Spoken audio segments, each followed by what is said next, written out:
الحمد لله وكفى وسلام على عباده الذين اصطفى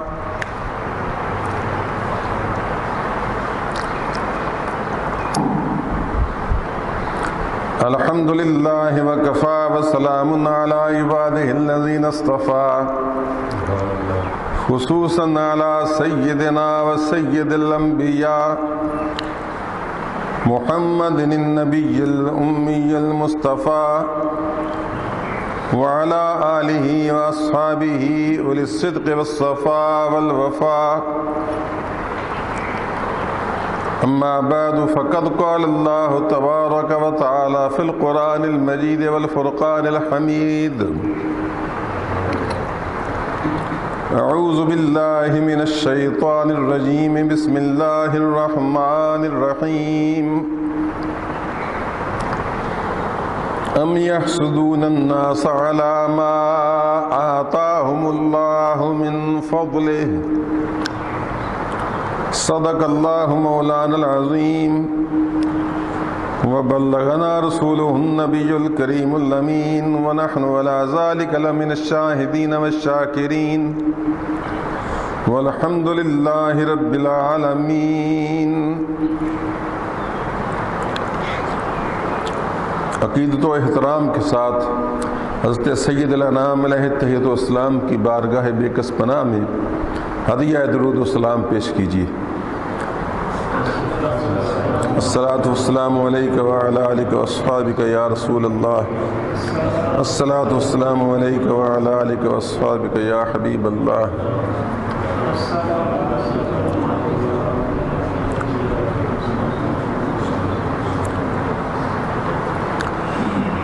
برادران اسلام، حاضرین کرام، آج میری تقریر کا عنوان ہے حسد.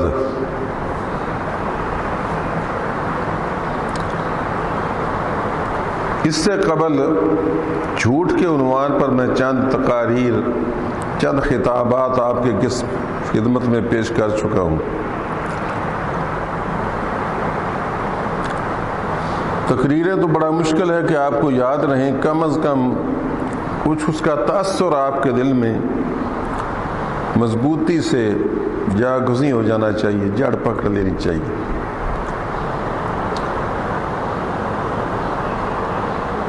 ہمارا کام یاد دہانی ہے کہ ہم آپ کو یاد دلاتے رہیں اللہ اس کے رسول کے فرامین کیا ہیں. وہ بیماریاں جو انسان کی روح کو لگتی ہیں اور انسان روحانی طور پر مردہ ہو جاتا ہے. ایک جسمانی موت ہے، جب سانس نکل جاتا ہے، روح نکل جاتی ہے تو بندہ جسمانی طور پر مردہ ہو جاتا ہے.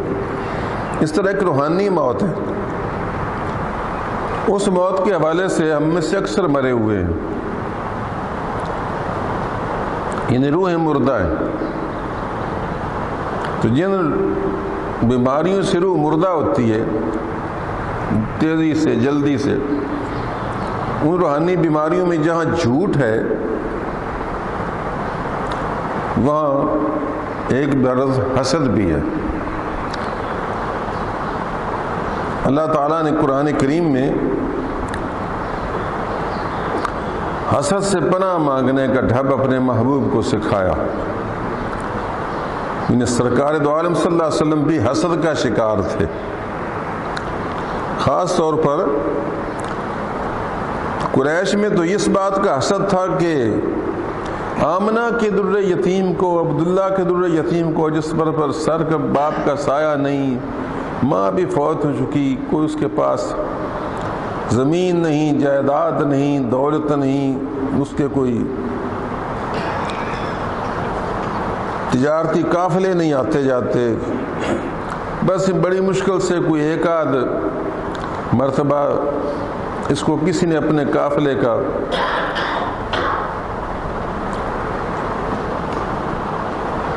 فورمین بنا کر، منشی بنا کر بھیجا ہے. تو اس کو کیوں نبوت اور رسالت بھی مل گئی، جس کا حق تو تھا کہ کسی بڑے شخص کو ملتا. تو اس حسد کے مارے قریش نے آپ کا انکار کیا، حسد کے مارے۔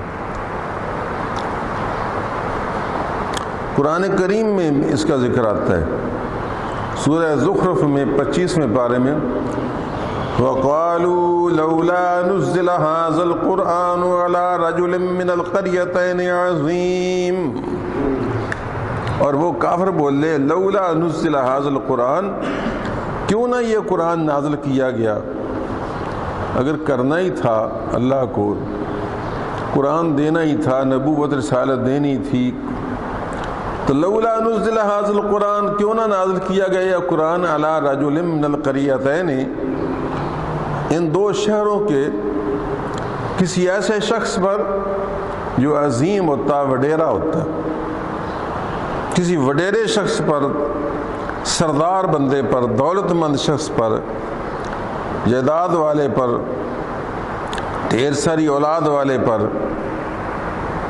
یہ مقولہ ولید بن مغیرہ کا تھا، وہ مکے کا بڑا سردار تھا، اس کے 9-10 بیٹے تھے اور دولت وغیرہ کافی اس کے پاس زیادہ تھی۔ تو یہ جملہ اس نے کہا تھا کہ یا تو پھر مجھ پر نازل ہوتا کہ مکے میں مجھ سے بڑا سردار کونی، اور یا پھر طائف جو قریبی بڑا شہر تھا اور مکے کی ٹکر کا شہر تھا، اب بھی موجود ہے، تو طائف کے کسی وڈیرے پر، اس سے مراد اس کی تھی عروہ بن مسعود ثقفی، یہ وہاں کا بڑا سردار تھا، تو یا اس پر نازل ہوتا یا مجھ پر نازل ہوتا۔ اللہ تعالیٰ کو ایک مسکین یتیم ہی ملا نبی اور رسول بنانے کے لیے اور اس پر قرآن نازل کرنے کے لیے، ان کو حسد تھا اس بات کا۔ اس لیے اللہ تبارک و تعالیٰ نے پھر اس حسد کو وہ پورا کرنے کے لیے مختلف طریقے بھی سوچتے تھے۔ اتہام ترازی تو تھی، الزام تو تھے ہی، کبھی جادوگر کہتے، کبھی کاہن کہتے، کبھی پرانی کہانیاں سنانے والا کہتے، کبھی معاذ اللہ جھوٹ کی تہمت لگاتے، جو ان سے بن پڑتا بکواس کرتے، کبھی یہ کہتے کہ اس کو باندھ کر اونٹ پر کسی راستے پر ڈال دو، علاقے سے نکال دو، کبھی کہتے کہ کسی کمرے میں بند کر دو، بھوکا پیاسا ختم کر دو، یہ اپنے اس حسد اور بغض کی بنیاد پر۔ ورنہ آپ خود سوچیں، کیا مکے میں یہودیوں کا آنا جانا نہیں تھا؟ مدینے کے یہودی مکے میں آتے جاتے تھے، ملتے ملاتے تھے، اگر ان کے ساتھ کیوں دشمنی نہیں تھی بھائی؟ اگر ہر نئے مذہب سے ہی دشمنی تھی تو یہودیوں سے بھی دشمنی ہونی چاہیے تھی اتنی زیادہ۔ عیسائی بھی تھے اگرچہ کثرت سے نہیں تھے، ورقہ بن نوفل جن کے پاس حضور صلی اللہ علیہ وسلم گئے تھے خدیجہ کی معیت میں پہلی وحی کے بعد پوچھنے کے لیے، حضرت خدیجہ لے گئیں کہہ کر کہ وہ آسمانی کتابوں کے ماہر ہیں، ہم ان سے پوچھیں کہ یہ آپ کو جو فرشتہ ملا ہے یہ کیا معاملہ ہے؟ وہ عیسائی مذہب عالم تھا، تو اس نے سچی بات بتا دی، یہ تو وہی جبریل امین ہے، فرشتہ ہے اللہ کا، جو موسیٰ علیہ السلام پر بھی اترا اور کتاب لایا۔ تو مطلب ہے کہ عیسائیوں کا بھی وجود تو تھا نا۔ ارے یار، عیسائی گوارا، یہودی گوارا، اور لین دین ان کا تھا عراق عجم میں، آتش پرست مجوسی بھی گوارا، تو محمد رسول اللہ گوارا نہیں؟ وجہ آخر سوچو صحیح، وجہ کیا؟ حسد۔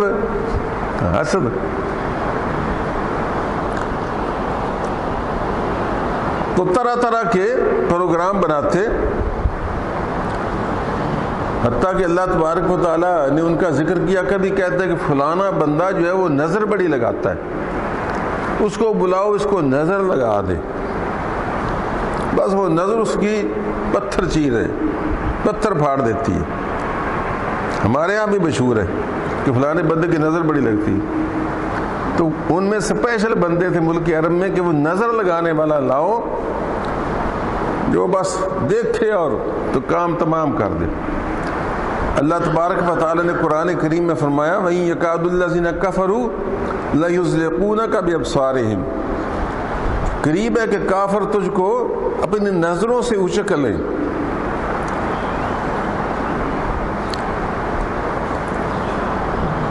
مگر اللہ تبارک و تعالیٰ تیرا محافظ ہے، فَإِنَّكَ بِأَعْيُنِنَا، تو ہماری حفاظت میں۔ کبھی کہتے کہ فلانا بندہ لاؤ وہ جادو کر دے اس کو، حتیٰ کہ جادو کروایا بھی گیا، یہودیوں نے جادو بھی کیا۔ اللہ تبارک و تعالیٰ نے اپنے حبیب کو یہ سورہ پاک دی جو آپ کو بھی یاد ہونی چاہیے، نظر کے لیے، نظر کے دم کے لیے، اپنے آپ کو پڑھ کر پھونکنے کے لیے۔ قل اعوذ برب الفلق من شر ما خلق ومن شر غاسق اذا وقب ومن شر النفاثات في العقد ومن شر حاسد اذا حسد، کہ محبوب تم یہ پڑھا کرو اعوذ برب الفلق، میں صبح کے پروردگار کی پناہ لیتا ہوں جو صبح کا بھی پالنے والا ہے، من شر ما خلق، ہر اس شے کے شر سے جو اللہ نے پیدا کی، کیونکہ ہر مخلوق میں کچھ شر ہے۔ چونٹی تک جو ہے وہ بھی کاٹ لیتی ہے نا، خیر بھی ہے شر بھی ہے، چڑیا بھی چونچ مارتی ہے، پنجہ مارتی ہے، تو ہر شے جو مخلوق ہے اس میں اللہ نے خیر بھی رکھی شر بھی رکھا ہے۔ تو میں رب الفلق کی پناہ لیتا ہوں من شر ما خلق سے، ہر اس شے کے شر سے جو اللہ نے پیدا کی ہے، من شر غاسق اذا وقب، اور اس اندھیرا ڈال دینے والے کے شر سے جب یہ چھپ جائے، کیونکہ اندھیری راتوں میں چاند جب چھپ جاتا ہے تو جادوگر جادو کا کام زیادہ تیز کرتے ہیں، اندھیرے میں جادو زیادہ ہوتا ہے، بدبو میں، بدبو والی جگہ، اسی وجہ سے جادو کا کام کرنے والوں کے پاس ہڈیاں، کھوپڑیاں، اس قسم کی چیزیں زیادہ ہوتی ہیں، بدبودار چیزیں، شیطان پسند کرتا ہے بدبو۔ اور اندھیرا، تو اندھیری راتوں میں جادو کرنی ہے، جادوگر عمل کرتے تھے، تو اللہ تعالیٰ فرماتا ہے تم یوں کہو کہ میں رب الفلق کی پناہ لیتا ہوں من شر ما خلق سے، من شر غاسق اذا وقب سے، ومن شر النفاثات فی العقد سے، اور ان عورتوں کے شر سے، ان جادوگرنیوں کے شر سے جو گریں لگا لگا کر اس میں پھونکے مارتی ہیں، گانٹھ لگا لگا کر اس میں پھونکے مارتی ہیں، شیطانی منتر پڑھ پڑھ کر جو پھونکے مارتی ہیں، ان کے شر سے بھی میں اللہ کی پناہ لیتا ہوں، تو جو اس کو اللہ پناہ دے اس کو کوئی بال بیکا نہیں کر سکتا۔ اور آخر میں فرمایا من شر حاسد اذا حسد، اور ہر حسد کرنے والے کے شر سے میں اللہ کی پناہ لیتا ہوں جب وہ حسد کرے۔ تو معلوم ہوا کہ حسد بھی ایک وجہ تھی اہل مکہ کے تسلیم نہ کرنے کی، اور اسی طریقے سے یہود کو بھی حسد تھا۔ قرآن کریم میں پہلے پارے میں فرمایا حسدا من عند انفسہم، کہ کتابی جو تھے یہودی تھے، انہوں نے اپنے نفسوں کے اندر جو حسد تھا اس کی وجہ سے مخالفت کی کہ یہ کیا ہوا، سارے نبی تو ہم آل اسحاق میں سے آئے اور یہ آل اسماعیل میں سے آ گئے، حضور صلی اللہ علیہ وسلم حضرت اسماعیل کی اولاد تھے، اسحاق علیہ السلام آپ کے تایا یا چچا کہہ لیجیے تھے، اور باقی سارے انبیاء حضرت اسحاق علیہ السلام کی اولاد سے آئے۔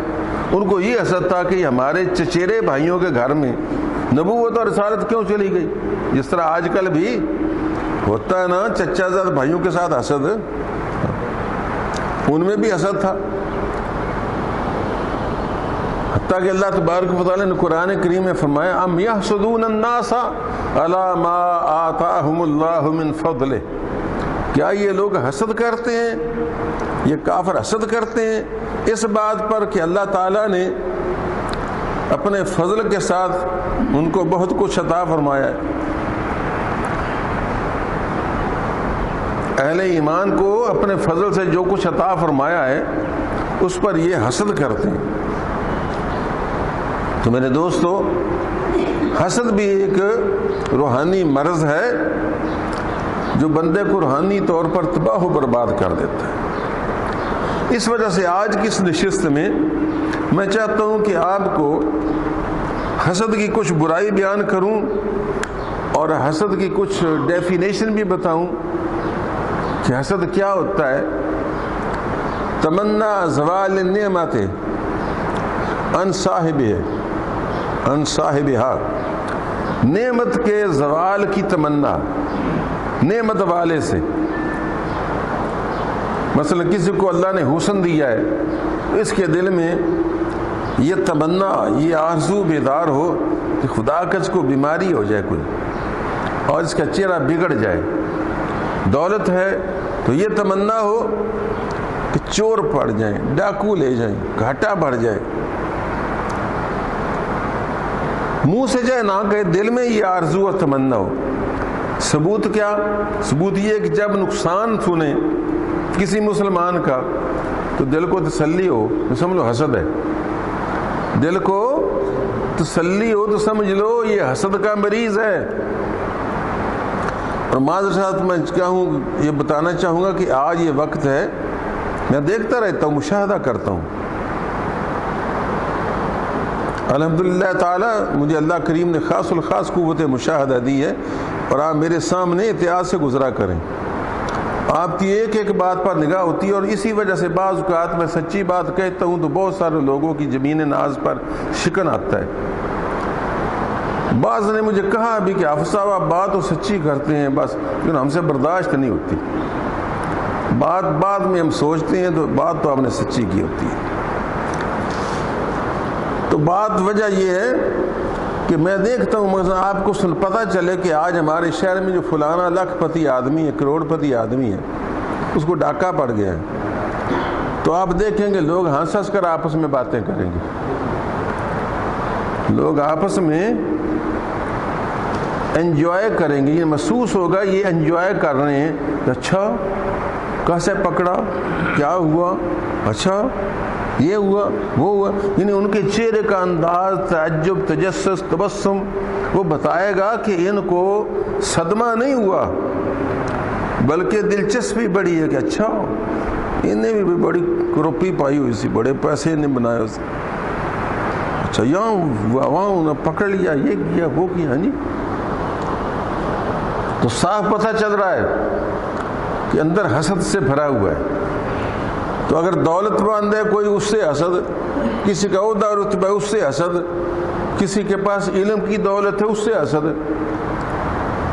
یہ تسلیم نہیں کرنا بلکہ مین میخ نکالنی ہے، اس کی مین میخ نکالنی ہے۔ اور جس قسم کا بندہ ہوتا ہے اسی قسم کی بیماری، اگر علم والا ہوگا تو علم والوں سے حسد کرے گا، دولت والا ہوگا تو دولت والوں سے حسد کرے گا، حسن والا ہوگا تو حسن والوں سے حسد کرے گا۔ آپ نے دیکھا ہوگا کسی عورت کو کہہ دیں کہ فلانی آپ کی عزیزہ ہی ہو، فلانی لڑکی بڑی خوبصورت ہے، لو ناک تو اس کی ایسی ہے، چہرہ تو اس کا ویسا ہے، یعنی فوراً اس پر تبصرہ شروع کر دیجیے، وہ جو عورتیں بیٹھی ہوں گی، یعنی وہ ہمارے مقابلے میں یعنی کچھ نہیں ہے۔ مولوی ہوگا تو ذکر کر دو کہ فلانا جناب دعوت اسلامی بڑا کام کر رہی ہے، وہ فوراً کوئی نہ کوئی بات ہے جی نہیں، یہ انہوں نے فرض بنا لیا ہے، یہ کیا وہ، حالانکہ بیچاروں نے کوئی فرض بنایا۔ ہر کوئی اپنے پیر کا لبادہ پسند کرتا ہے، ذوقی بات ہے، ہری پگڑی ذوقی بات ہے، ان کی ذوقی بات ہے۔ میں نے نہیں سنا کہ انہوں نے کہا کہ یہ فرض واجب ہے یا سنت موقدہ ہے، کوئی تاکیدی حکم ہے اس کا، نہیں ایسی بات نہیں، بلکہ خود ان بیچاروں کی ابتدا میں پگڑی یہ کرمچی سے رنگ کی تھی، کیا اس کو کہتے ہیں، یہ ہماری جو اکیڈمی کا رنگ ہے، ان نئے لوگوں کو تو پتہ نہیں، پرانے زمانے میں ابتدا میں جب یہ جماعت بنی نا 40 سال 45 سال پہلے، تو اس وقت ان کی دستار جو تھی اس کپڑے کے رنگ کی تھی، جو اس گلے میں اب یہ ڈالتے ہیں نا، اس رنگ کی تھی۔ پھر بعد میں کسی مصلحت کی وجہ سے ہری شروع کر دی۔ خیر، تو میرا مطلب یہ کہ یہ حسد سی ایک دوسرے کے ہے، مولوی سے حسد کرے گا، کوئی طاہر القادری سے حسد کر رہا ہے، کوئی الیاس قادری سے حسد کر رہا ہے، چھوٹے لیول پر چھوٹا مولوی چھوٹے مولوی سے حسد کر رہا ہے، مصری سے حسد کر رہا ہے۔ اور آج کل یہ مرض اتنا عام ہے، سیاستدان سے حسد کر رہا ہے۔ اب دیکھ لو، نواز شریف کو ٹیک کر کام نہیں کرنے دے رہی۔ غلطیاں تو ہر ایک میں ہیں، کوئی غلطیاں ہوتی ہیں، ہوں گی۔ تو میرے دوستو، یہ حسد بہت بڑا برا مرض ہے، اللہ تعالیٰ اس سے بچائے۔ حدیث نبوی میں فرمایا گیا کہ ایاکم الحسد، حسد سے بچ کر رہو، فإن الحسد یاکل الحسنات، کہ حسد نیکیوں کو کھا جاتا ہے۔ کما تاکل النار الحطب، جس طرح آگ ایندھن کو چاٹ جاتی ہے نا، خشک لکڑیوں کو آگ بھسم کر دیتی ہے، اسی طرح حسد جو ہے وہ نیکیوں کو بھسم کر دیتا ہے۔ ظاہر ہے کہ حسد کرنے والا بے گناہ کسی مسلمان بھائی پر چڑھائی کی کوشش کرتا ہے، ایذا دے گا، حسد کے مارے کیا ہی کرے گا، کوئی نہ کوئی تکلیف دے بات کرے گا۔ اور اس کے متعلق قرآن کریم میں والذین یؤذون المؤمنین والمؤمنات بغیر ما اکتسبوا فقد احتملوا بہتانا واثما مبینا، جو لوگ ایمان والوں کو بلا وجہ تکلیف پہنچاتے ہیں تو فرمایا انہوں نے بہت بڑا گناہ، سری گناہ اپنے ذمے لیا اور بہت بڑا بہتان باندھا۔ اس طرح یہ آج جو میں نے پڑھی، ام یحسدون الناس علی ما آتاہم اللہ من فضلہ، کیا یہ حسد کرتے ہیں اس بات پر کہ اللہ تعالیٰ نے ان کو اپنے فضل سے یہ یا وہ چیز کیوں عطا فرما دی۔ ایک جگہ یہاں تک فرمایا ہم یقسمون رحمت ربک، کیا تیرے رب کی رحمت کو یہ تقسیم کرتے ہیں؟ یہ حسد کرنے والے لوگ کیا اللہ تعالیٰ کی نعمتوں کو یہ بانٹتے ہیں؟ اللہ کی رحمت کو یہ تقسیم کرتے ہیں؟ نہیں، اللہ خود تقسیم کرتا ہے، اور اس کی حکمت ہے۔ اگر کسی نے کو رزق زیادہ دیا ہے، کسی کو کم دیا ہے، کسی کو دولت زیادہ دی ہے، کسی کو تھوڑی دی ہے، کسی کو علم دیا ہے، کسی کو ہنر دیا ہے، کسی کو آواز دی ہے، کسی کو حسن صورت دیا ہے، یہ جو فرق رکھا ہے اس میں اللہ تعالیٰ کی حکمتیں ہیں۔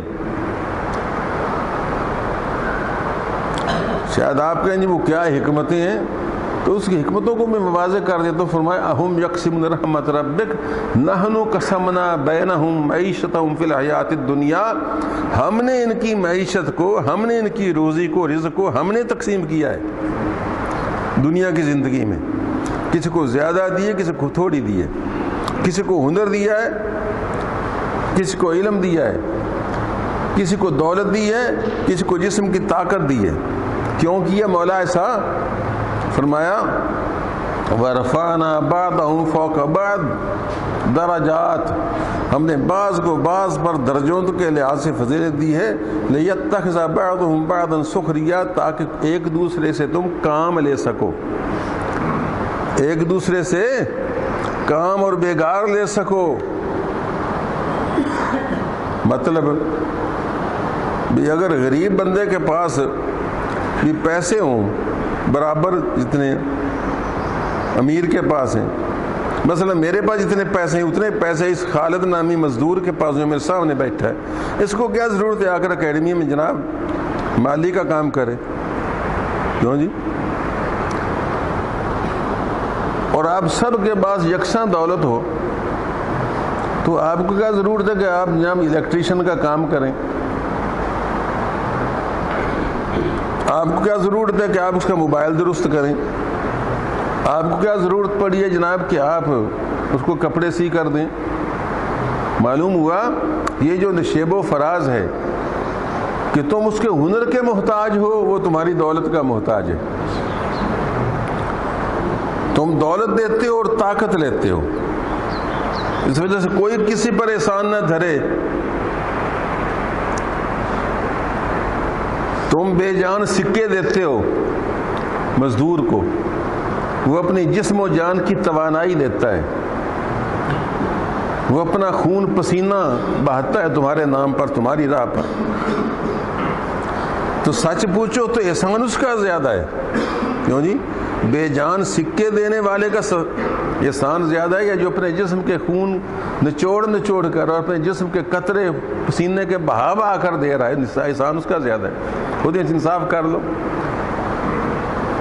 تو یہ سب کچھ چل رہا ہے کیوں؟ اس لیے کہ اللہ تعالیٰ نے معیشت کو اپنی مرضی کے مطابق تقسیم کر دیا، کسی کو اونچا کیا، کسی کو نیچا کیا، کسی کو دولت کی ضرورت ہے، کسی کو علم کی ضرورت ہے، کسی کو ہنر کی ضرورت ہے، کسی کو محنت کی ضرورت ہے، کسی کو مشقت کی ضرورت ہے، تو وہ ایک دوسرے کا کام کرتے ہیں، ایک دوسرے سے لے دے کر یہ نظام کائنات چل رہا ہے۔ یہ اللہ علیم و حکیم کا ایک تدبر بھرا ایک سسٹم ہے۔ اس وجہ سے کوئی کسی پر احسان نہ دھرے کہ میں بڑا ہوں اور وہ چھوٹا ہے۔ تو قرآن کریم نے بھی جا بجا فرمایا کہ کسی بندے کے لیے یہ زیبا نہیں کہ اللہ علیم و حکیم کی حکمتوں بھرے اس نظام پر تنقید کرے، اور اللہ نے جس کو جو دیا ہے اس پر حسد کرے اور یہ تمنا کرے کہ کاش اس کے پاس یہ چیز نہ رہے۔ ہاں البتہ اگر یہ آرزو ہو کہ اللہ جیسے اس کو دیا ہے ویسے مجھ کو بھی دے، تو اس کو رشک کہتے ہیں یا غیبتہ، وہ جائز ہے۔ حدیث پاک میں اس کو جائز کیا گیا، اے اللہ جس طرح تو نے فلاں شخص کو علم دیا ہے مجھے بھی علم عطا فرما، یا اللہ جس طرح تو نے فلاں بندے کو رزق حلال کثرت سے عطا فرمایا ہے اور وہ نیکی کی راہ میں خرچ کرتا ہے، عمرہ بھی کر کے آیا ہے، حج بھی کرتا ہے، دوسروں کی خدمت بھی کرتا ہے، یا اللہ مجھ کو بھی رزق عطا فرما تاکہ میں بھی تیرے بندوں کی خدمت زیادہ سے زیادہ کر سکوں۔ یعنی اس میں دوسرے کے زوال کی آرزو نہیں ہوتی، صرف اپنے لیے وہ نعمت بندہ مانگتا ہے اس کی مثال دے کر، تو یہ تو حسد نہیں ہے۔ حسد میں یہ ہے کہ وہ اس کی نعمت کا زوال مانگتا ہے کہ مجھے ملے نہ ملے اس کے پاس ختم ہو جائے۔ اس سلسلے میں کبھی میں ایک لطیفہ بھی سنایا کرتا تھا، پہلے کبھی سنایا تو ہوگا، نہیں تو اپنی ذاتی محفل میں کبھی ہنسی مزاح میں ایک لطیفہ سنایا ہوگا میں نے، اور لطیفہ میں نے پڑھا تھا باقاعدہ یار، اور ایسا بعید از قیاس بھی نہیں ہے کہ ایک کوئی بزرگ تھے، ان کا کوئی مرید خاص تھا بڑا خدمت گزار، اور اصرار کرتا بار بار کہ حضور مجھے بھی کوئی فیض عطا فرماؤ۔ انہوں نے کہا بھائی تمہیں کیا فیض چاہیے؟ کہنے جی بس کوئی ایسی دعا بتا دیں کہ جو پڑھ کر میں جو شے خدا سے مانگوں وہ مجھے مل جائے۔ تو اس کے وہ بزرگ جو تھے وہ بھی بڑے صاحب نظر تھے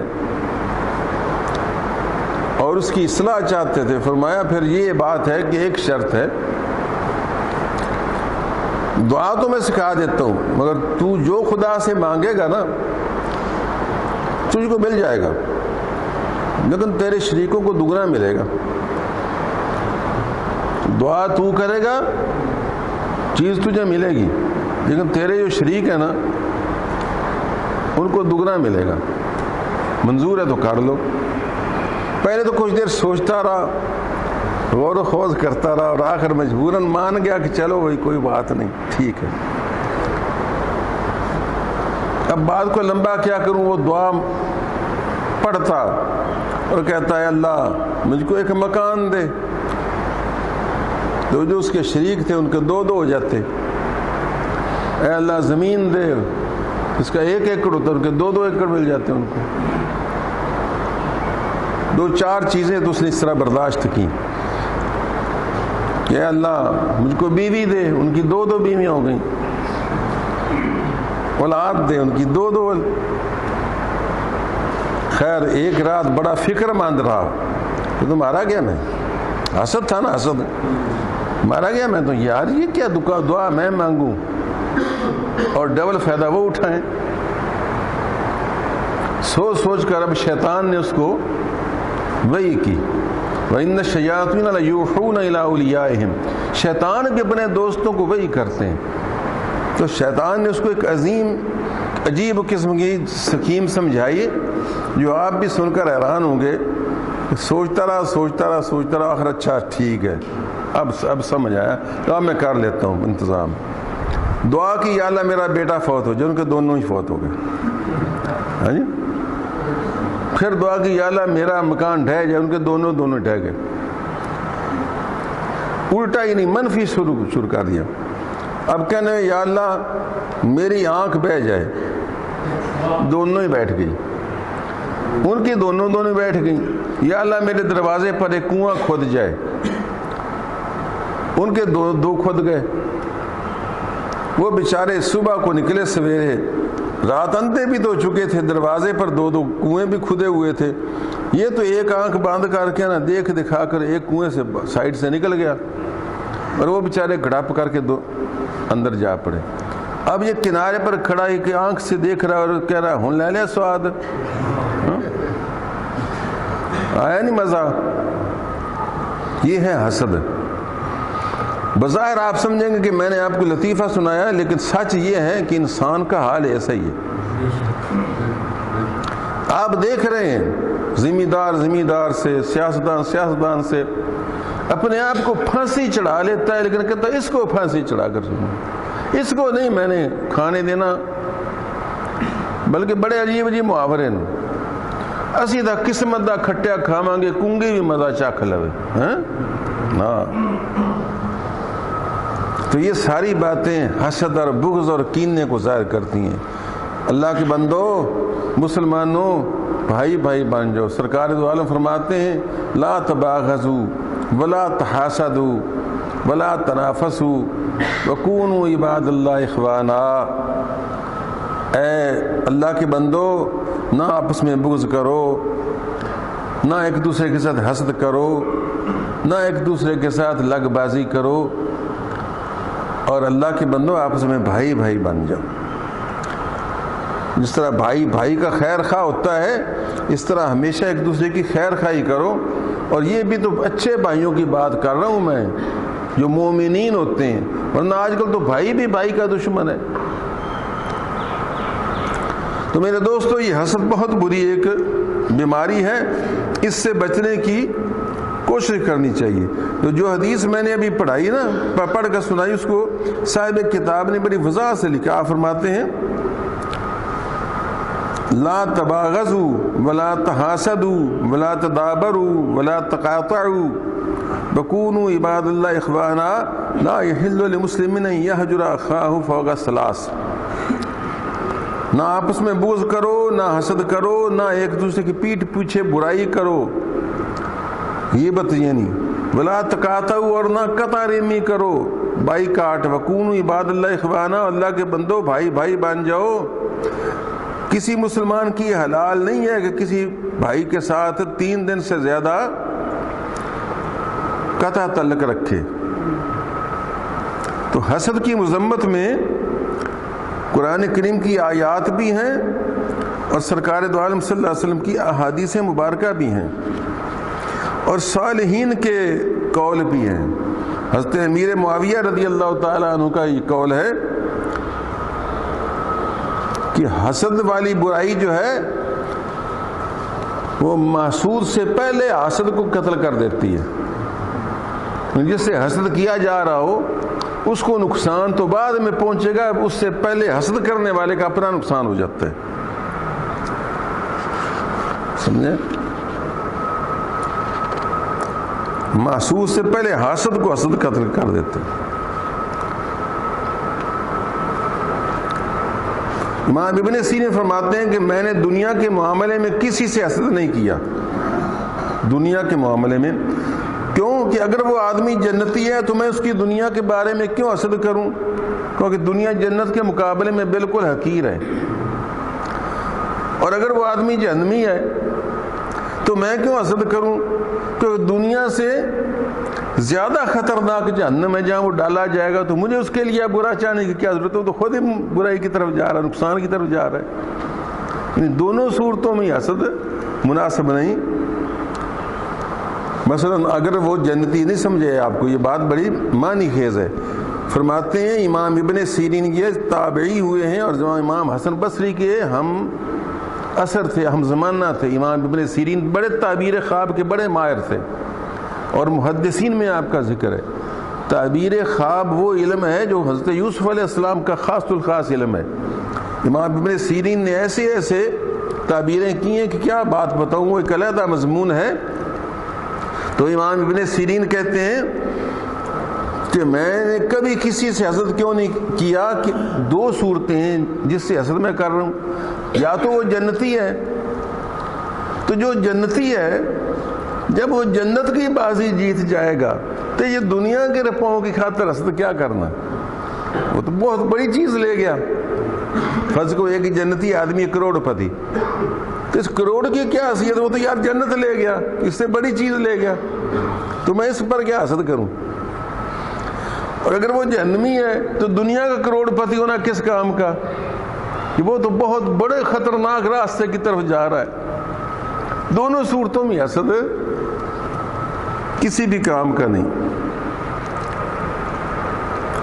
عبداللہ ابن معتز فرماتے ہیں کہ حسد کرنے والا انسان بڑا بدبخت ہے کہ وہ ایسے انسان سے غصہ اور بغض رکھتا ہے جس نے کوئی گناہ ہی نہیں کیا۔ کیوں جی؟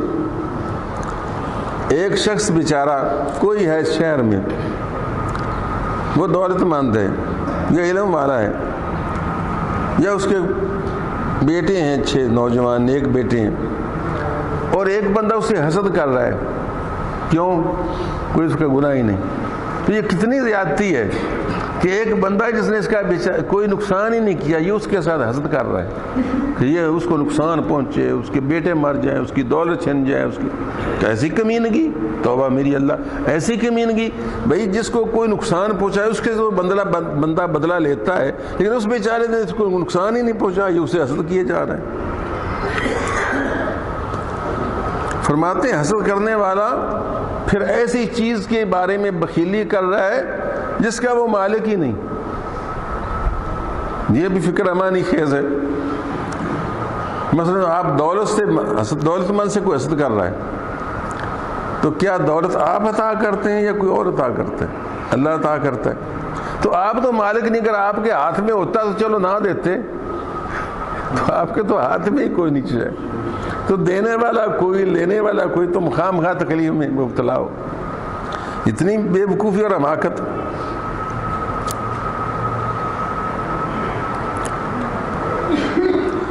دوسری بات یہ کہ فرماتے ہیں کہ حسد کرنے والا ایسی چیز طلب کر رہا ہے جس کا حصول اس کے لیے ممکن نہیں۔ کیوں؟ کہ اللہ کی نعمت کا حصول ہوتا ہے اللہ کی فرما برداری سے،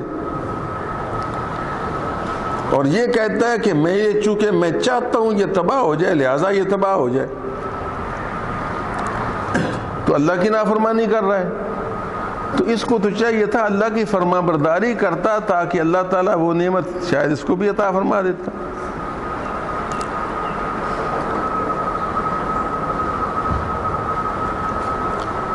تو فرمایا بیٹا کسی سے حسد نہ کرنا، اس لیے کہ حسد کا نقصان تیرے دشمن سے پہلے تجھے پہنچے گا، اس کو بعد میں پہنچے نہ پہنچے تجھے پہلے پہنچ ہو جائے گا۔ ایک تو تیرے نامہ اعمال میں بدکاری، بری بات لکھ دی جائے گی، گناہ لکھ دیا جائے گا۔ سفیان بن دینار فرماتے ہیں میں نے ابھی بشر سے کہا کہ پہلے لوگوں کے کیا اعمال تھے، تو انہوں نے کہا وہ عمل تھوڑا کرتے تھے لیکن اجر زیادہ لے جاتے تھے۔ میں نے پوچھا وہ کیسے؟ انہوں نے کہا لسلامت صدورہم، اپنے سینوں کی سلامتی کی وجہ سے، کہ ان کے سینے دوسروں کی حسد اور بغض سے پاک ہوتے تھے۔ تو معلوم ہوا جس سینے میں حسد، بغض اور نفرتیں نہ ہو، اس کا تھوڑا سا نیک عمل بھی اللہ کے ہاں بہت بڑا قیمتی ہو جاتا ہے، اور اس کی شان کئی گنا بڑھ جاتی ہے۔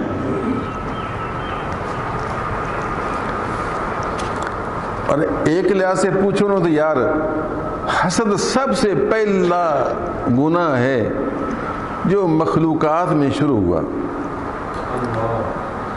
غور کرو،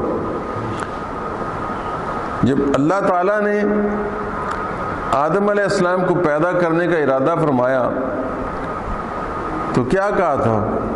انی جاعل فی الارض خلیفہ. کس کو کہا تھا؟ فرشتوں کو، حالانکہ پاک مخلوق ہے. تو فرشتوں نے کیا کہا تھا؟ اتجعل فیہا من یفسد فیہا ویسفک الدماء ونحن نسبح بحمدک ونقدس لک. کیا تو یہی کہا تھا نا کہ کیا تو ایسے شخص کو اپنا خلیفہ بنائے گا جو خون بہائے گا، فساد مچائے گا، اور ہم تو تیری تسبیح کرتے ہیں، تیری تقدیس کرتے ہیں، تو اس کو خلیفہ نہ بنا، ہمیں بنا. کیوں بھائی؟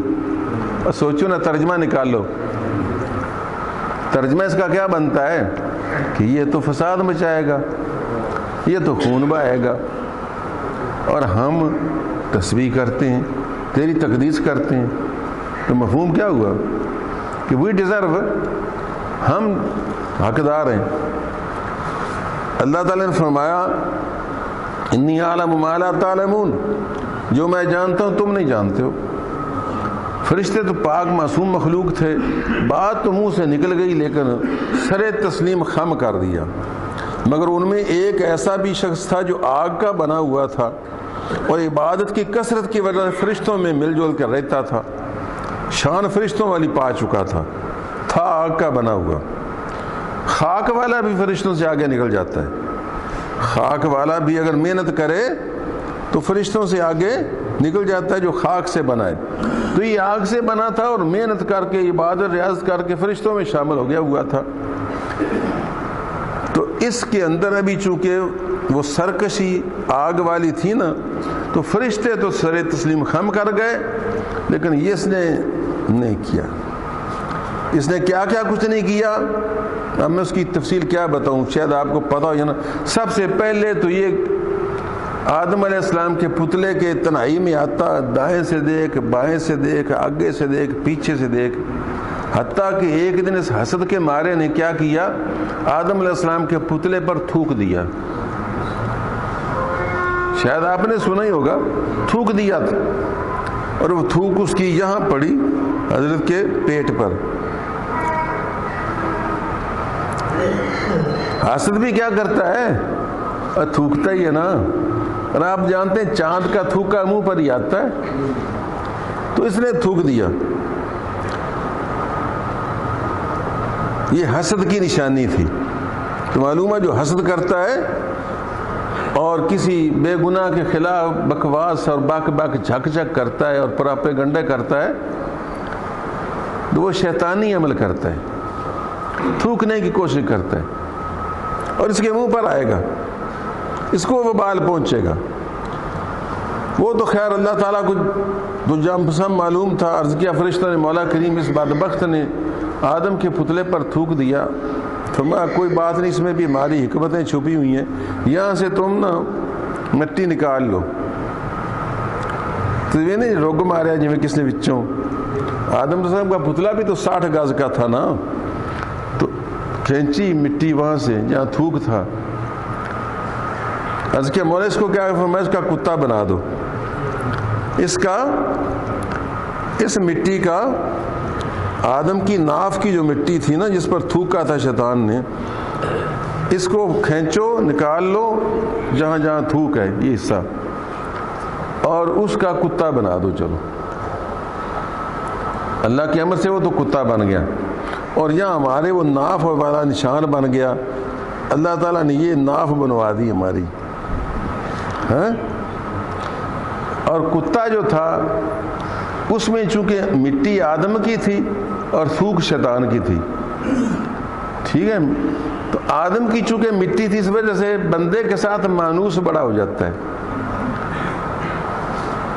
بندے کے ساتھ اتنا مانوس ہو جاتا ہے کہ میں پاک پتن کالج میں پڑھاتا تھا، تو چاہ نور محمد سے کچھ مائیاں پتنی روزانہ ہی تقریباً یا دوسرے تیسرے دن سودا سلف لینے پاک پتن کو جاتی، اور کتے کا چونکہ ٹکٹ پڑتا تھا تو اس کو نہیں سوار کراتی تھی. تو وہ جب چڑھ جاتے ہیں کتا باہر بیٹھا رہتا، جب گاڑی دوڑتی تو کتا بھی پیچھے دوڑنا شروع کر دیتا. جب گاڑی پاک پتن پہنچتی تو تقریباً 1-2 منٹ کے وقت سے پیچھے کتا بھی پہنچ جاتا. پھر میں شام کو واپس آتا تھا شام کی گاڑی پر, وہ سودا سلف لے کر جب واپس آتے تو میں یہ پتہ نہیں, میں نے 4 سال تقریباً پاک پتن کے یہ چکر لگائے. آپ کو کیا پتہ ان بیچارے پاؤں نے کتنا سفر زندگی کا کاٹا ہے اور کس طرح کاٹا ہے. تو جب میں واپس چلتا اور وہ مائیاں بھی سوار ہو جاتی تو کتا پھر پیچھے بھاگنا شروع کر دیتا, اور جب شاہ نور احمد گاڑی اگر کھڑی ہوتی تو 1-2 منٹ کے وقفے کے ساتھ وہ کھڑی رہتی کہ وہ آنے والا ہے ہمارا ساتھی, تو وہ آ جاتا. اب اندازہ فرمائیں کتے کی محبت انسان سے کتنی ہے اور کیوں نہ ہوتی ہے. آپ بھی تو دروازوں پر آپ نے بھی رکھے ہوئے ہوتے ہیں, اور انگریز تو بالکل اس کو جھولی میں رکھتے ہیں. میرا مطلب یہ ہے کہ اگرچہ ناپاک ہے کیونکہ شیطان کا تھوک تھا اس میں, مگر مٹی آدم کی تھی, اس وجہ سے آدمی سے بڑا مانوس ہے. اور چونکہ تھوک شیطان کی تھی اور شیطان نے تھوکا کیوں تھا؟ حسد اور نفرت سے. اس وجہ سے ظالم کتے میں حسد بھی بڑا ہے کہ بندے کے ساتھ تو انس کرتا ہے مگر اپنے بھائی کتے کے ساتھ بڑی دشمنی ہے. بعض اوقات ایک بوٹی یا ایک مردار کو حالانکہ اس کی ضرورت سے وہ زیادہ بڑا ہوتا ہے, کھا رہا ہو نا تو دوسرا کتا آ جائے تو اس کو چھوڑ کر اس کے پیچھے بھاگ پڑتا ہے, اس کو ماروں پیٹوں اور بھگا دوں. یہی ہوتا ہے نا. حتیٰ کہ بعض اوقات وہ بوٹی پیچھے سے تیسرا لے جاتا ہے, کبا اٹھا لے جاتا ہے, مگر وہ اپنا رانجھ پورا کر کے چھوڑتا ہے. پھر بعد آ کر سونگتا پھرتا ہے کہ کہاں پڑی تھی, جگہ تو نہیں بھول گیا. میں نے یہ سارے تماشے دیکھے ہیں. میں نے کہا نا آپ کو میری قوت مشاہدہ غضب کی ہے. شاعر ہوں, شاعر کی نظر بڑی تیز ہوتی ہے اور ہر ایک پر چیز نظر پڑتی ہے اور غور سے پڑتی ہے. تو میں بڑے مشاہدے کرتا ہوں ان چیزوں میں کہ آپ نے بھی دیکھا ہوگا کہ وہ حتیٰ کہ کئی مرتبہ وہ کبا اٹھا لے جاتا نا بوٹی, تو وہ پھر سونگتا پھرتا کہ یہاں پڑی تھی, کہاں پڑی تھی, تو راج لے بھائی انہوں بجا لے. تو بندوں کا بھی یہی حال ہے, بندوں کے حاسد لوگوں کا بھی یہی حال ہوتا ہے. تو اس نے کیا کیا کہ دشمنوں کو, شریکوں کو اس نے کنویں میں پھینکوا دیا لیکن اپنا رانجھ پورا کر لیا. تو میرے دوستو, حاسد کو اکثر ظاہری طور پر بھی نقصان پہنچ جاتا ہے. یا اس کتاب پر ایک چھوٹا سا واقعہ لکھا ہوا ہے, میں بس ساتھ اس لیے رکھتا ہوں کہ تاکہ ذرا فائدہ چلتا رہے اور بات مختصر ہوتی رہے. انہوں نے اگرچہ کہ کہانی لکھی ہے, واقعہ لکھا ہے چھوٹا سا, لیکن مستند کتاب کا ہے کہ ایک شخص بادشاہ کا بہت قریبی بنا ہوا تھا. بادشاہ کے لیے کوئی نہ کوئی تحفے تحائف لے جاتا اور بادشاہ بھی خوش ہوتا, وہ بادشاہ کی تعریف بھی کرتا, کوئی تحفہ تحائف پیش بھی کرتا, اور بادشاہ اس کو اپنے بڑے قریب بٹھاتا اور انعام و اکرام بھی دیتا. کسی اس دوسرے ساتھی کو حسد پیدا ہو گیا اس سے کہ یہ بادشاہ کے منہ لگا ہوا ہے, اس کو ذلیل و خوار کرنا چاہیے. اس نے ایک پلاننگ کی, جس طرح لوگ پلاننگ کرتے ہیں نا, سازشیں کرتے ہیں, پلاننگ کی اور سوچا کہ میں بادشاہ سے بدظن کروں. کہنے لگا بادشاہ سلامت, آپ تو اس کو پاس بٹھاتے ہیں اور اس سے بڑی محبت سے باتیں کرتے ہیں, حالانکہ وہ مجھ کو غائبانہ آپ کے بارے میں بڑی منفی باتیں کرتا ہے. آج مجھے کہہ رہا تھا کہ بادشاہ کے میں قریب بیٹھ تو جاتا ہوں مگر تکلیف بڑی تھی, اس کے منہ سے بدبو آتی ہے, بادشاہ کے منہ سے بدبو آتی ہے. انہوں نے کہا یار میں تو یہ محسوس نہیں کرتا. وہ یہ بات کرے, اس نے کہا جی آج دیکھ لینا, آج آئے گا نا تو آپ دیکھیں بھلا اپنے منہ پر ہاتھ رکھتا ہے کہ نہیں.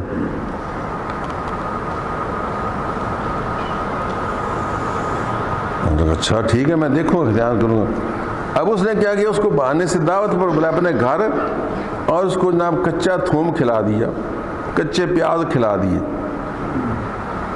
جس سے اسے منہ سے بدبو آتی تھی. اب اس نے محسوس کیا یار کی دعوت اس نے کی مگر کچے پیاز, کچی مولی اور کچا تھوم اس نے رکھ دیا اور مجھے کو کھلا دیا. آج میں نے بادشاہ کے پاس جاؤں گا تو بادشاہ کو تو بدبو آئے گی, لیکن جانا ضرور ہے. بادشاہ منتظر نے کہا کہ میں روزانہ محفل میں بیٹھتا ہوں. خیر وہ جب وہ گیا تو اس نے کہا کہ احتیاطاً میرے منہ سے بادشاہ سلامت کو بدبو نہ آئے. انہوں نے منہ پر ہاتھ رکھ لیا, اپنے منہ پر ہاتھ رکھ لیا تاکہ میرے منہ کی بدبو بادشاہ کو نہ آئے, کہ وہ میں ان سے محبت کرتا ہوں اور میرے پاس سے شفقت کرتے ہیں. اب اس نے تو رکھا اپنی وجہ سے. اب حاسد نے الٹی پٹی پڑھائی ہوئی تھی کہ وہ اپنے منہ پر ہاتھ رکھے گا کہ آپ کے منہ سے بدبو آتی ہے, وہ مجھے کہتا ہے. جب بادشاہ نے دیکھا کہ اس نے تو واقعی منہ پر ہاتھ رکھا, اس نے کہا بات تو اس بندے کی ٹھیک ہے. اب بادشاہ کو غصہ آ گیا. اس نے خاموشی سے علیحدگی میں ایک چٹ لکھی اور اس کو بند کر کے نا لفافے میں, اور اس کو کہنے لگا کہ جاؤ یہ فلانا جو ہے نا وزیر, ایک وزیر تھا جو وزیر قانون کہہ لیجیے, وزیر جیل خانہ جات, وزیر جلاد, جن کا کام سزائیں وغیرہ دینا تھا, کہ یہ اس کے پاس لے جاؤ. مطلب یہ تھا کہ وہ کھولے گا تو اس پر لکھا ہوا تھا کہ اس کو آتے ہی قتل کر دو, یہ بڑا بدبخت آدمی ہے کہ میں تو اس پر شفقت اور محبت کرتا رہا ہوں اور یہ میرے خلاف پراپیگنڈے کرتا ہے اور میں کہتا ہے میرے منہ سے بدبو آتی ہے. آج تو اس نے منہ پر ہاتھ ہی رکھا ہوا تھا. اب وہ جو چٹھی لے کر جا رہا تو حاسد جو تھا راستے میں ملنے کا, کدھر جا رہے ہو؟ انہوں نے کہا یار بادشاہ نے مجھے یہ چٹھی دی ہے کہ فلانے وزیر کے پاس جاؤ. انہوں نے کہا پاکستان یار کوئی نہ کوئی تیرے تو روز کوئی نہ کوئی بادشاہ پون دان کرتا ہے, کوئی ضرور اندے وچ نا کوئی انعام اکرام انہیں لکھا ہونا مینوں آ دیو, ایک مینوں دے گا میں پڑھا دینا, تو کیا اتنا بند کرے گا, میں ادھر چلے ہی ہوں. تو اس نے اس کو پکڑا دیا بیچارے سادگی سے. اب وہ لے گیا, اس نے کھولا پڑھا کہ یہ آتے سے خبیث کی گردن مار دو. وہ اصل کا قصہ پاک ہو گیا. وہ واپس بادشاہ کے پاس آیا, اس نے کہا جی واپس آ گیا. اس نے کہا ضرور وہ فلاں شخص جو تھا اس نے کہا کہ جی وہ ذرا مجھے دے دو. شاید اس نے کہا اس میں کوئی انعام اکرام ہو کہ آپ مجھ پر نوازش کرتے جو رہتے ہیں. اس نے کہا اچھا. پتہ کیا, معلوم ہوا وہ اپنے انجام کو پہنچ چکا تھا, اس کو قتل کر دیا گیا. تو پھر اس نے بتایا کہ حضور یہ بات, اس نے پوچھا کہ تم نے ہاتھ منہ پر کیوں رکھا ہوا تھا؟ اس نے کہا جی اس نے مجھے تھوم اور لہسن اور مولی وغیرہ کھلا دعوت کی تھی میری, تو میرے منہ سے بدبو آتی تھی, میں نے احتیاطاً اس کو اپنے منہ پر ہاتھ رکھا ہوا تھا کہ تاکہ آپ کو بدبو نہ آئے. یہ کہانی اس میں لکھی ہوئی. یعنی اس طریقے سے حسد کرنے والا وہ محسوس سے پہلے ہی قتل ہو گیا, یعنی حاسد اپنے انجام کو اس سے پہلے پہنچ گیا.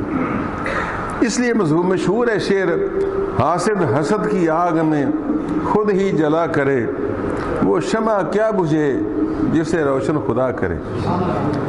یہ مولانا ظفر علی خان کا شعر ہے. اس نے تو نہیں لکھا, کس کا ہے مجھے پتہ ہے, مولانا ظفر علی خان کا ہے, لیکن یہ شعر ہی نہیں, یہ قرآن کریم کی آیت کا ترجمہ ہے. یریدون لیطفئوا نور اللہ بافواہہم. اللہ فرماتا ہے یہ کافر چاہتے ہیں کہ اللہ کے نور کو اپنے پھونکوں سے بجھا دیں, یعنی محمد رسول اللہ صلی اللہ علیہ وسلم کی ذات کو یہ شہید کر دیں, ختم کر دیں. یریدون یہ ارادہ کرتے ہیں, لیطفئوا نور اللہ بافواہہم, کہ اپنے منہوں سے اللہ کے نور کو بجھا دیں. واللہ متم نورہ, اور اللہ اپنے نور کو تکمیل تک پہنچانے والا ہے. ولو کرہ الکافرون, چاہے کافروں کو کتنے ناگوار کیوں نہ گزرے. اسی پر وہ ایک اور شعر بھی مولانا ظفر علی خان کا لکھا ہوا ہے کہ نور خدا ہے کفر کی حرکت پہ خندہ زن, نور خدا ہے کفر کی حرکت پہ خندہ زن, پھونکوں سے یہ چراغ بجھایا نہ جائے گا. نعرہ تکبیر, نعرہ رسالت, شعر تو ایک اور بھی یاد آ رہا ہے, وہ عرفی کا فارسی کا شعر ہے. ماحول ہی نہیں رہا, مجھے تو عربی شعر آتا ہے, ایک فارسی آتا ہے, ایک اردو آتا ہے, ایک پنجابی آتا ہے. فارسی کا شعر یہ ہے, عرفی تم اندیش ز غوغائے رقیباں, آواز سگاں کم نہ کند رزق گدارا.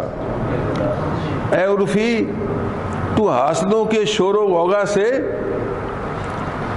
کوئی اندیشہ نہ کر کہ حاسد پراپیگنڈا بڑا کر رہے ہیں تیرے خلاف، حاسد پراپیگنڈا بڑا کر رہے ہیں تیرے خلاف، تو اس سے اندیشہ نہ کر۔ آواز سگاں کم نہ کند رزق گدارا، کتوں کے بھونکنے کی آواز سے فقیر کا رزق کم نہیں ہوتا۔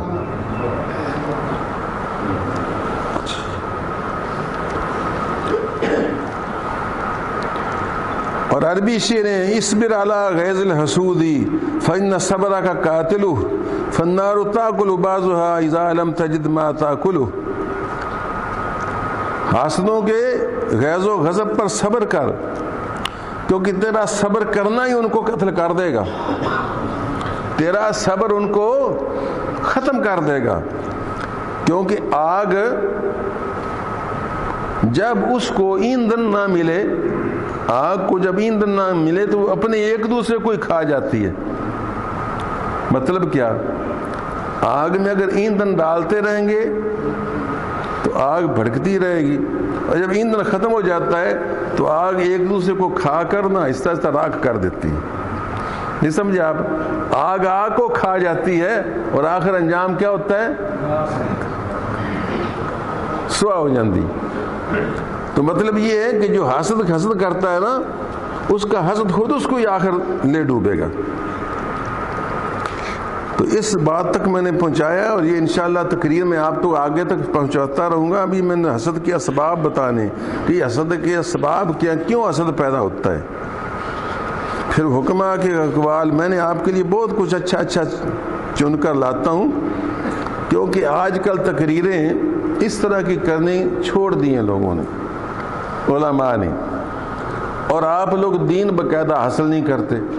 اس کا نتیجہ یہ ہوتا ہے کہ نفسانی بیماریاں، روحانی بیماریاں بڑی کثرت سے پیدا ہو رہی ہیں۔ جسمانی بیماریوں کا بڑا خیال کیا جاتا ہے، اس کے لیے بے شمار ڈاکٹر، بے شمار طبیب، بے شک ایلوپیتھک والے، ہومیوپیتھک والے، طب یونانی والے، درمیان میں کوئی نیم حکیم بھی، کوئی ٹونے ٹوٹکے والے، کوئی پیر تویزوں والے بھی، ان جسمانی بیماریوں کے لیے۔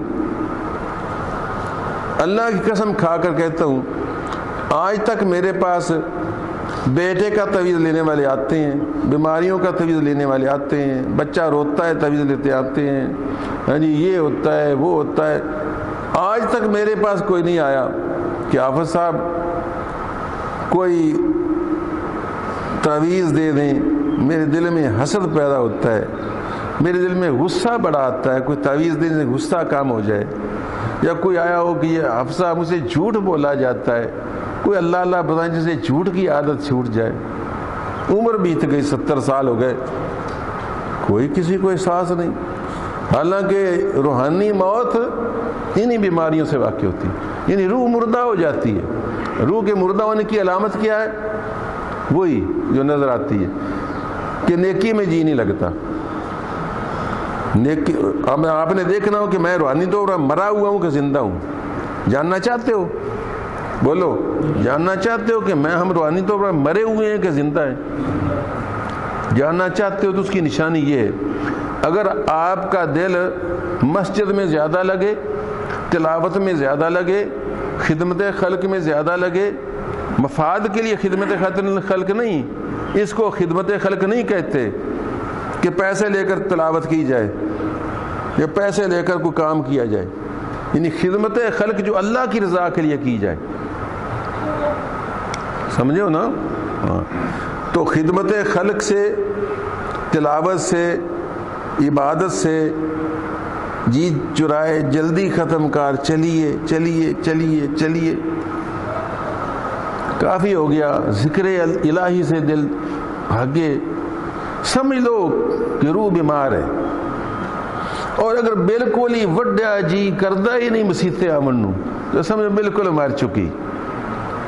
یہ میں اپنے پلے سے نہیں کہہ رہا، اللہ نہ کرے کوئی مسلمان جو ہے 100% روح اس کی نہیں مرتی، کیونکہ ایمان پھر بھی زندگی ہے، ایمان پھر بھی زندگی ہے۔ اگر لا الہ الا اللہ محمد رسول اللہ صدقے دل سے پڑھتا ہے اور اقرار کرتا ہے تو سمجھو کہ اگرچہ نہایت مردہ بھی روح کیوں نہ ہوگی پھر بھی اس میں کوئی جان کی رمق باقی ہے، اور کافر کی تو روح بالکل ہی مردہ ہے۔ قرآن کریم نے کہا کہ لا تسمع من فی القبور انک لا تسمع الموتى، اے نبی تو مردوں کو نہیں سنا سکتا اذا ولوا مدبرین، جب وہ پیٹھ پھیر کر جاتے ہیں۔ میں نے آیت وہ جان بوجھ کر، اور بھی آیتیں جان بوجھ کر وہ آیت پڑھی ہے جو ساتھ دلیل بھی دے کہ یہ مردے سے مراد ہے وہ مردے نہیں جو قبرستان میں پڑے ہیں، کیونکہ ایسی آیتیں بھی ہیں جو جان بوجھ کر وہ کہتے نہیں اس سے تو مراد وہ مردے ہیں جو قبروں میں پڑے ہیں۔ اللہ فرماتا ہے، اور کچھ لوگ عقیدہ رکھتے ہیں نا کہ قبر والے نہیں سنتے، تو وہ اس دوسری آیت سے یہ معنی نکالتے ہیں کہ یہ تو مردوں کے لیے کہا گیا کہ جو قبروں میں پڑے ہیں ان کو کوئی نہیں سنا سکتا، لہذا ان پر جا کر کچھ نہ کہا کرو، السلام علیکم یا اہل القبور وغیرہ، اور یا دعا وغیرہ مانگنے کی کوئی ضرورت نہیں ہے۔ نہیں، اللہ کہتا ہے انک لا تسمع الموتى، اے محبوب بے شک تو مردوں کو نہیں سنا سکتا اذا ولوا مدبرین، جب وہ پیٹھ پھیر کر جا رہے ہوتے ہیں۔ کیا مردے پیٹھ پھیر کر جا رہے ہوتے ہیں اور زندے ہی جا رہے ہوتے ہیں؟ مراد کون ہوئے؟ کافر۔ مراد کون ہوئے؟ کافر۔ کہ جب کافر محبوب تو ان کو رب کی طرف بلائے اور یہ پیٹھ پھیر کر جا رہے ہوں کہ چلو یہاں سے نکلو، تقریر ہی نہیں ختم ہونے کو آتی، تو فرمایا ایسے مردوں کو تو سنا نہیں سکتا۔ کیوں؟ کہ ان کے اندر قبولیت کا جذبہ ہی نہیں ہے، ان کی خواہش ہی نہیں ہے۔ تو سب سے پہلے طلب تو ضروری ہے نا، طلب ہوگی تو تو سنائے گا، اگر وہ طلب ہی نہ کرے گا تو زبردستی کیسے اس کو ہدایت پر لائے گا؟ تو میرے دوستو، اللہ نے قرآن کریم کی آیت میں کافروں کو مردہ قرار دیا۔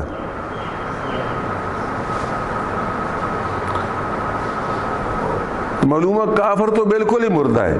الحمدللہ ہم مردہ نہیں ہیں، لیکن ہماری روحیں عدم ہوئی ضرور ہو چکی ہیں کہ تلاوت میں، نماز میں جی نہیں لگتا۔ آپ خود ہمیں توجہ فرمائیں گے، جب نماز پڑھیں گے نا تو جلدی جلدی جلدی جلدی نکلو نکلو نکلو نکلو، بس یہ چلتی رہتی ہے۔ آپ یہ نہ کہیں کہ میں آپ جمعے کی وجہ سے یہ بات کہہ رہا ہوں، نہیں، آپ نماز پڑھتے ہوئے دیکھ لینا کہ نماز پڑھ کر آپ بندے نکلے جلدی نکلیں گے، بھاگیں گے۔ حالانکہ سرکار دو عالم صلی اللہ علیہ وسلم فرماتے ہیں کہ المومن فی المسجد کالسمک فی الماء، مومن مسجد میں اس طرح ہوتا ہے جس طرح مچھلی پانی میں ہو، والمنافق فی المسجد کالطیر فی القفص، اور منافق مسجد میں یوں ہوتا ہے جس طرح پرندہ پنجرے میں۔ اب خود سوچو کہ مچھلی پانی میں ہو تو مچھلی پسند کرتی ہے کہ مجھ کو نکال کر باہر پھینکو؟ وہ تو اگر اس کے پاس بھی تو ہاتھ جوڑے گی، خدا کے لیے مجھے پانی میں رہنا، خدا کے لیے مجھے۔ تو مومن تو کوشش کرتا ہے یار تھوڑی سی دیر ٹھہر جائے، میں 2 نفل اور پڑھ لوں، میں تیرا کام کرتا ہوں یار، مجھے 2 نفل اور پڑھنے، صلاۃ اوابین پڑھ لینے، میں اشراق پڑھ کر چلوں گا۔ اس کی آپ کو نشانی ہوگی یہ بندہ روحانی طور پر زندہ ہے۔ اور اگر آپ دیکھیں کہ 2 جریٹے مارے، اول تو آدھا ہی نہیں تو آ بھی گیا، 2 جریٹے مارے تو پڑھنا نہیں کی تھی، سمجھ اس کی روح بیمار ہے۔ اللہ تعالیٰ روحوں کو بیماری سے بچائے، اور ہم سے یہ باتیں سیکھا کریں، ہماری محفل میں بیٹھا کریں، ذکر فکر میں مشہور ہوا کریں۔ میں نے کئی مرتبہ کہا کہ یارو ہم یہاں محفل ذکر کرتے ہیں، الحمدللہ کافی زیادہ دوست آ جاتے ہیں، اور میں سمجھتا ہوں یہ ذکر کی برکت ہے، ذکر کی برکت ہے۔ پہلے میں تنہا کرتا تھا، لیکن اب میں نے محفل ذکر شروع کر رکھی کو 2 مہینے سے، اور میں دیکھ رہا ہوں شاہ کی نماز کے یہاں 30 35 آدمی آ جاتے ہیں۔ تو ذکر الہی کی کشش ہے۔ اللہ تبارک و تعالیٰ آپ سب کو، مجھ کو، سب کو اللہ اپنے ذکر کی توفیق دے، اور حسد اور بغض اور کینے ان سے بچائے۔ انشاءاللہ تبارک و تعالیٰ باقی مضمون میں پھر آپ تک پہنچاؤں گا۔ شکریہ۔